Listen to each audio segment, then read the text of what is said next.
Adobe Photoshop का ये सबसे मेन फीचर है जिसे हम आज की वीडियो में समझने वाले हैं। इसके अंदर हम ये देखने वाले हैं कि हम फोटोशॉप में लेयर बाय लेयर किस तरह से काम कर सकते हैं। पिछली वीडियोस में हमने क्रॉप टूल के बारे में समझा, आज हम लेयर्स के बारे में कुछ जानकारी लेते हैं। तो यहाँ पर मैं एक नया डॉक्यूमेंट क्रिएट कर लेता हूँ आपको स्टार्टिंग से समझाने के लिए। आप स्क्रीन पर देख रहे हैं कि यहाँ पर मेरे पास लेयर का नाम, उसकी विड्थ, हाइट और सब यहाँ पर विजुअल मैं इसे बाय पिक्सल्स डिनोट कर लेता हूँ। 1200 बाय 800 यानी कि जो 1200 पिक्सल होंगे मेरी विड्थ और 800 पिक्सल्स होगी मेरी हाइट। इसका रेजोल्यूशन 30 पिक्सल्स पर inch, RGB mode 8 bit and white background के साथ मैं इसे क्रिएट करता हूँ। क्रिएट करने के बाद अब हम इसके अंदर इमेजेस को इंपोर्ट करते हैं। इंपोर्ट करने के लिए आपको फाइल पैनल में जाकर ओपन के इस ऑप्शन पर क्लिक करना है। आप चाहें तो ब्राउजिंग ब्रिज यानी कि एडोब फोटोशॉप का एक एक्सटेंशन एडोब ब्रिज के नाम से, जो कि एक फाइल मैनेजर के तौर पर काम करता है, आप उसे भी यूज़ कर सकते हैं, लेकिन मैं बाय डिफ़ॉल्ट ओपन सेलेक्ट करता हूँ और यहाँ से मैं इन दो फोटोज़ को इंपोर्ट कर लेता हूँ। मैं इसे ओपन करता हूँ। ओपन करने के बाद आप ये देख रहे हैं कि ये दोनों अलग टैब्स में ओपन हो गई हैं। अलग टैब्स में ओपन होने के बाद अब मैं चाहता हूँ कि मेरे पास ये जो फ़ोटोज़ हैं ये एक ही कैनवस पर दिखें। इन फ़ोटोज़ को मैं एक ही कैनवस पर दिखाने के लिए इन्हें ड्रैग करता हूँ, यानी कि मैं सबसे पहली इमेज पर जाकर इस लेयर को मैं लेफ़्ट क्लिक करके रखता हूँ और इसे ड्रैग करता हूँ एंड टैब जो कि टॉप पे है हमारे पास, मैं वहाँ तक ले जाऊँगा इसे एंड लेफ़्ट क्लिक को दबा के रखें। इसके बाद आप कैनवस पर जाकर उस लेफ़्ट क्लिक को छोड़ सकते हैं। इसके बाद आपकी जो इमेज होगी वो यहाँ पर कुछ इस तरह से दिखनी शुरू हो जाएगी। इसी तरह से मैं दूसरे के साथ भी ऐसा करूँगा। दूसरी इमेज के साथ दूसरी इमेज को मैं सिंपली ड्रैग करता हूँ एंड उसे कुछ इस तरह से रिलीज़ करता हूँ। अब मुझे इन दो फोटोज़ को रिमूव करना है, तो मैं इस क्रॉस के साइन पर क्लिक करूँगा। हमारे पास राइट साइड में ये जो पैनल दिया गया है ये लेयर्स का पैनल है। इसमें लेयर्स बाय स्टैक आपको विजिबल होनी शुरू हो जाती हैं, यानी कि लाइन बाय लाइन आपको सीक्वेंस में लेयर्स दिखनी शुरू हो गई हैं। सबसे पहली जो कि यूनिक लेयर बैकग्राउंड के नाम से है हमारे पास, जो कि लॉक्ड है, इसे हम ना ही टॉप मूव कर सकते हैं ना ही बॉटम, क्योंकि ये लेयर एकदम लॉक्ड है।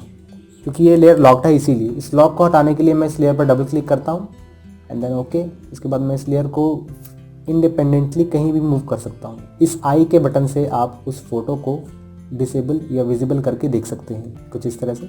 अगर आप किसी भी लेयर को सेलेक्ट करना चाहते हैं, यानी कि अगर आप इस सनफ्लावर की इमेज को सेलेक्ट करना चाहते हैं तो आपको लेयर 2 को सेलेक्ट करना होगा और आप इसे इंडिपेंडेंटली इस तरह से मूव कर सकते हैं।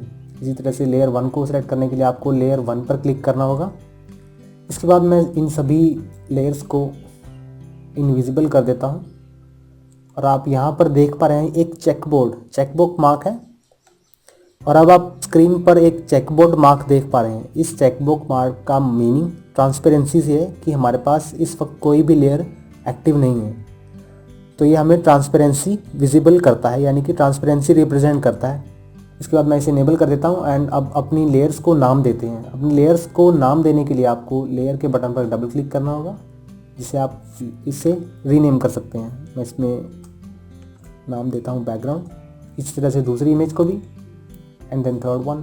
कुछ इस तरह से आप अपनी लेयर्स को नाम दे सकते हैं ताकि आपको ये याद रहे कि आपको किस लेयर पर ज़्यादा काम करना है, या रिमेंबर रखने के लिए कि आप किस लेयर पर काम करना चाहते हैं, उसे रीनेम कर सकते हैं।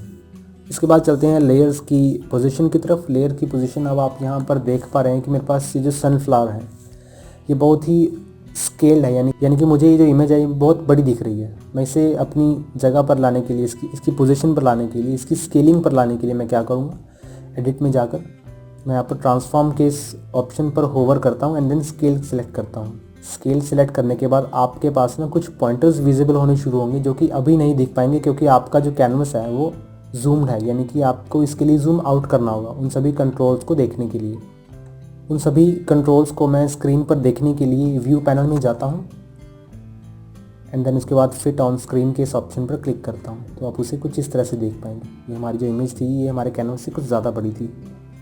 मैं इसे इसके साइज़ में लाने के लिए लेफ़्ट क्लिक करके रखता हूँ कॉर्नर में एंड शिफ्ट दबा के रखता हूँ ताकि मैं इसकी रेशियो को मेंटेन रख सकूँ। एंड अगर आप इसके साथ साथ आल्ट भी प्रेस करते हैं तो आप इस इमेज को कुछ इस तरह से घटाया बढ़ा पाएंगे। क्योंकि मैं अभी आल्ट नहीं प्रेस करता, इसके लिए मैं शिफ्ट यूज़ करूँगा कुछ इस तरह से। ये हमारे पास ये जो इमेज है पूरी स्क्रीन में विजिबल होनी शुरू हो गई है।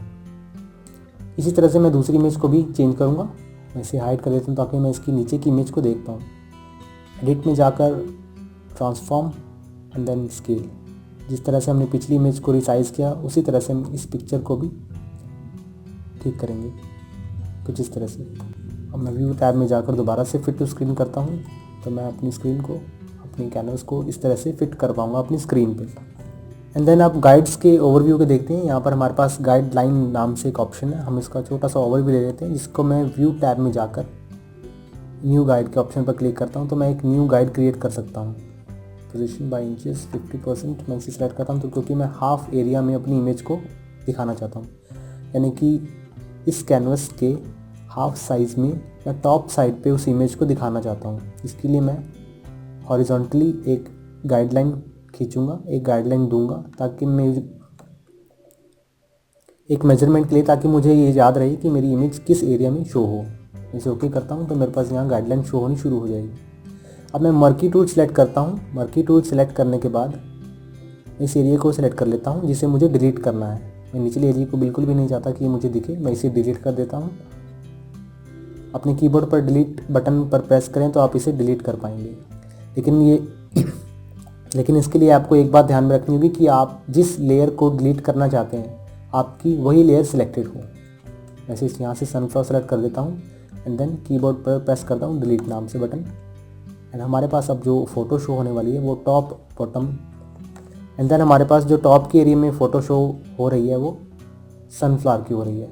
मैं यहाँ पर रोज़ को हाइड कर देता हूँ एंड देन डी सेलेक्ट करने के लिए मैं राइट क्लिक करके इसे डी सेलेक्ट करता हूँ, इस एरिया को, ये जो लाइन में आप देख रहे हैं जो मर्की टूल द्वारा दिया गया एरिया था।